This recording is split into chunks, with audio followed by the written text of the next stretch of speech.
On July 10th, 2013, Lawrence Lessig, along with several Massachusetts state representatives and a handful of Wolfpack volunteers, went to the Boston State House to explain how an Article 5 convention of the states can bring free and fair elections to America.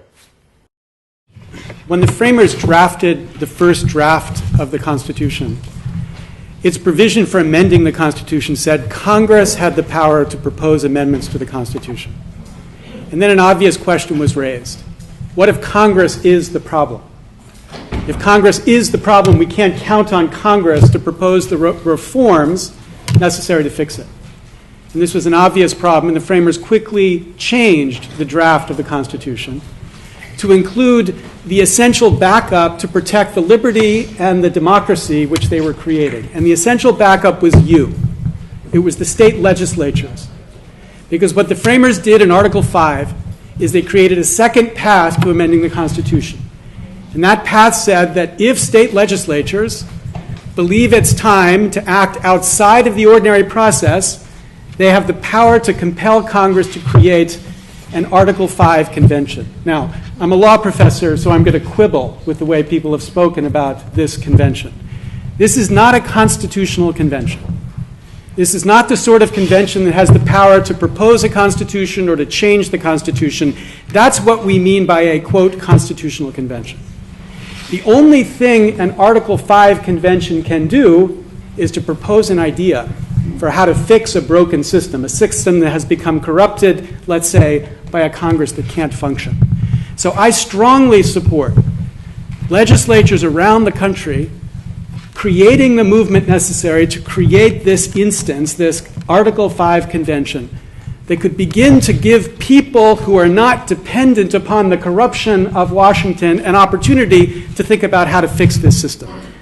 We have to recognize Uncle Sam has an addiction. He is a drunk. And what we have to organize is an intervention to give him a chance to once again legislate in a way that we can be proud of. The latest polls find 6% of America have confidence in Congress. 6%. I want to know who those people are. Because I have a bridge, I want to sell them. 6%. What we need is state legislatures to do their job. And their job is to stand up and organize the political force necessary to take on the essential corruption that means that our government cannot now function. And you here in Massachusetts can do that. Every single moment of important political change in the history of America began in Massachusetts. It was Massachusetts that began the Revolutionary War. It was Massachusetts that sent the essential people to Philadelphia to draft our Constitution. It was the abolitionists in Massachusetts that gave us the moral courage to take on slavery. It was Sumner who gave us the vision of what equality would mean. So too here. Massachusetts needs to lead this movement to save this republic from a corruption that is killing our government. Thank you.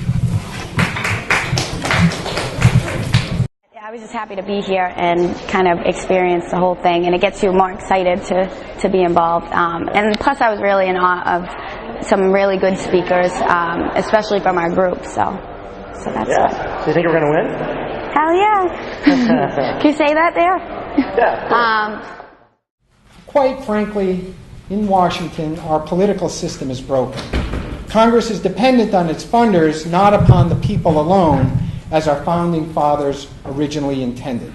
In 2010, incumbent members of the House spent an average of $1.7 million on their re-election campaigns.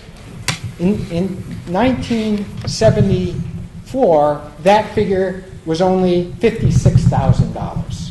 House members had to raise an average of $2,300 each and every day they were in office, holidays and weekends included, and spend half of their available time raising money.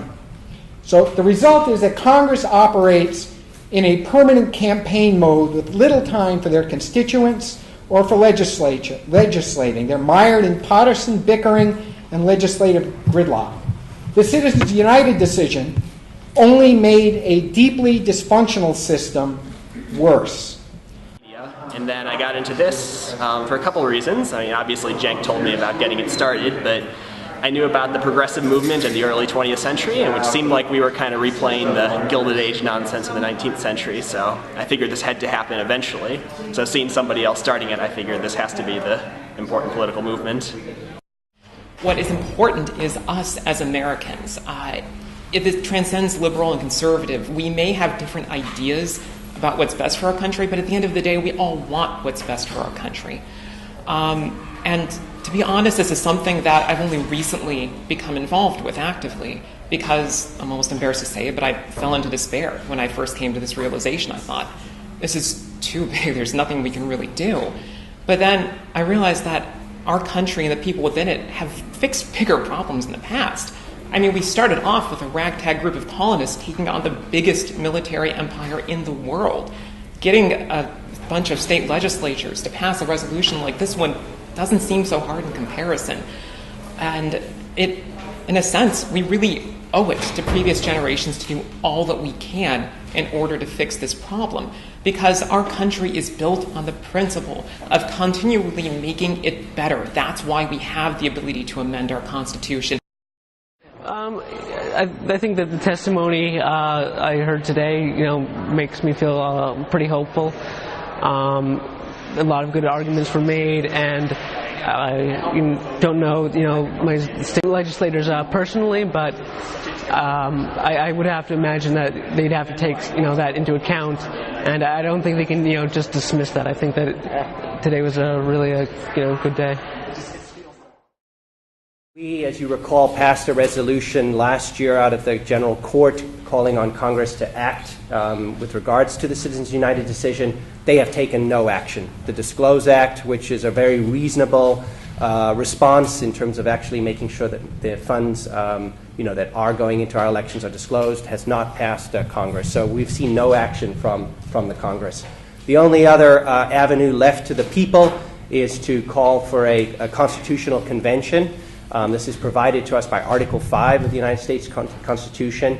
It hasn't happened in the nation's history, although many states have in the past actually done what we're asking the committee to vote favorably on, which is to call for a convention. And we are hopeful that this time will be different and that we will rise to this occasion.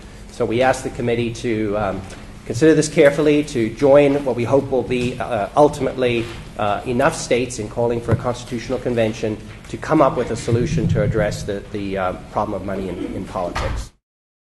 There's not a more important thing you can do as a state legislator right now than to take action to fix the way that our government operates, because everybody gets on some level that money is influencing our politicians and they're no longer representing us, right? I think everybody gets that to some degree. I don't think there's many people in this room that would disagree with that. And as Professor Lessig was saying earlier, our founding fathers were pretty smart people, and they gave us this avenue to take if our federal government ever became unresponsive to us, the people, right? So, welcome to 2013. Right? That's where we are. Our federal government is completely unresponsive to us. That's demonstrated almost on a daily basis. Within the last couple months, you can take almost any piece of legislation. Just the most glaring one is probably the background checks. 90% of Americans want that. That's just a common sense law, and Congress couldn't do it. Right? They couldn't pass the most common sense thing that we agree with. So it's broken. The system is just broken. But thankfully, they did have the foresight to give us this other avenue to amend our Constitution. They told us to come to you guys. They said, go to your state legislators, get them to call an Article 5 convention, and let's fix this on the state level. And that's what we have to do. The main point is that just because people have more money and are able to contribute to their campaign shouldn't mean that you listen to them more. And unfortunately, I feel like that's what's happening in our country. There has to be equal playing field where our representatives fully represent us with no other considerations in their minds. The point I'm trying to get across is that when I make a significant contribution to a campaign, I'm no longer just another constituent you're representing. I become something more important than another constituent. That's not fair to everyone else. My political agenda and ideas are heard more loudly and taken more seriously. That's not just, especially considering the class of people who donate money to campaigns have significantly more wealth and different priorities than the other 98% who don't. This system is letting a very small group of funders have such a disproportionate influence over the laws that affect everyone. Just the fact that their influence is disproportional, strays away from the spirit of a representative democracy.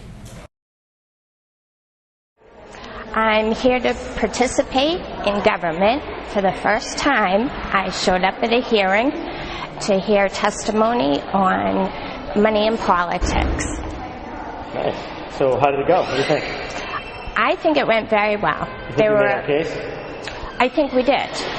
I think everyone that testified did a very articulate job in expressing the issue, the solution to the issue, and the impact. Nice. And how did you find out about Wolfpack anyway in this?